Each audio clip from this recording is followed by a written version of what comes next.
नमस्कार, आपण पाहतात KDMC लाईव्ह अपडेट।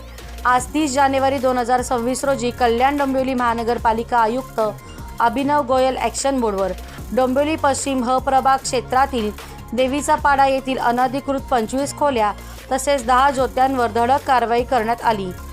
उपायुक्त समीर भूमकर, उपायुक्त बाळासाहेब चव्हाण यांच्या मार्गदर्शनाखाली सहाय्यक आयुक्त राजेश सावंत यांनी फेरीवाला हटाव पथकाचे कर्मचारी आणि ठेकेदाराचे कर्मचारी आणि एका JCBच्या साहाय्याने कारवाई करण्यात आली। ह प्रभाग क्षेत्र सहाय्यक आयुक्त राजेश सावंत यांच्याशी संपर्क साधला असता अशाच प्रकारे यापुढे देखील निष्कासनाची कारवाई सुरू राहणार असल्याची माहिती सूत्रांकडून मिळाली। अशाच प्रकारे आपल्या परिसरातील ताज्या घडामोडी जाणून घेण्यासाठी चॅनलला लाईक, शेअर आणि सबस्क्राईब करायला विसरू नका। धन्यवाद।